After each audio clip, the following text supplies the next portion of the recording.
চারু একজন সন্ত্রাসী জানতে পেরেই বিয়ের মণ্ডপে অলি নিজেই চারুকে পুলিশে দিয়ে মা ও বাবাকে এক করলো। হ্যাঁ বন্ধুরা, আমরা এমনটাই দেখতে পাবো অনুরাগের ছোঁয়া ধারাবাহিকের আগামী পর্বগুলোতে। দীপা সিসিটিভি ফুটেজটা দেখে জানতে পারে সেদিন জয়ই আসলে হাতটা চুরি করে তার ব্যাগের মধ্যে ঢুকিয়ে দিয়েছিল।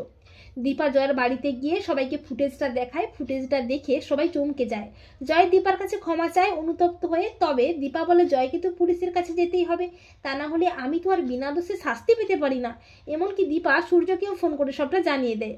অপরদিকে চারু সূর্যকে বলে, এসেস তুমি আমাকে বিয়েটা করবে তো? আমার মা ও বাবা ঠিক যেমন করে চেয়েছিল আমাদের ঠিক সেরকম ভাবেই বিয়েটা হবে।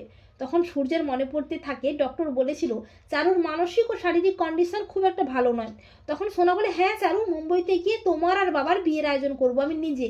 আর সূর্য অনিচ্ছা সত্ত্বেও চারুর শরীরের কথা ভেবে বাধ্য হয় বিয়েটা করতে। এই বলে মুম্বইতে এসে চারু ও সূর্যের বিয়ের আয়োজন করে সোনা। চারু দীপাকেও ইনভাইট করে। বিয়ের সব আয়োজন প্রায় হয়ে যায়। বিয়ের দিনক্ষণও ঠিক হয়ে যায়। কয়েকদিন পর চারু ও সূর্যের ছোট করে একটা বিয়ের অনুষ্ঠানের আয়োজন করা হয়। দীপা বুকে একরাশ কষ্ট নিয়ে অনুষ্ঠানে আসে। এরপর বিয়ের কিছুক্ষণ আগে চারু কার সাথে যেন ফোনে কথা বলছে। চারু বলছে, স্যার আপনার প্ল্যান মতো সবটাই এগোচ্ছে। বিয়েটা হয়ে গেলেই তো আমার আসল রূপটা সবার সামনে আসবে।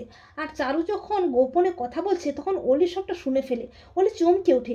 অলি বলে, তার মানে চারুর অন্য কোনো উদ্দেশ্য আছে বাবাকে বিয়ে করার পেছনে? না না, যেভাবেই হোক এ বিয়েটা আটকাতেই হবে, তা না হলে ওই চারু যাকে আমি মায়ের থেকেও বেশি ভালোবেসেছিলাম সে তো আমাদের অনেক বড় ক্ষতি করে ফেলবে। এরপর চারু ও সূর্য বিয়ের পিঁড়িতে বসে। বিয়ের সব নিয়মকানুন প্রায় হয়ে যায়।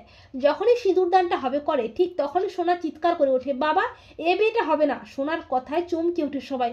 চারু বলে, অলি তুমি এসব কি বলছো? অলি বলে, না এ বিয়েটা হবে না বাবা। ওই চারু একজন সন্ত্রাসী, ও আমাদের মেরে ফেলবে। আমি নিজের কানে শুনেছি, ওকে পুলিশে দিতেই হবে। তখন চারু নিজেকে বাঁচাতে বন্দুক তাক করে অলির দিকে।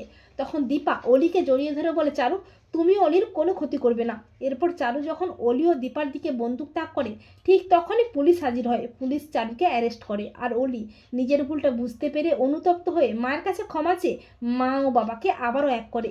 তো বন্ধুরা, তোমরা এটাই চাও তো যে অলি যেন চারুর আসল রূপটা জানতে পেরেই নিজে চারুকে পুলিশে দিয়ে মা ও বাবাকে এক করে?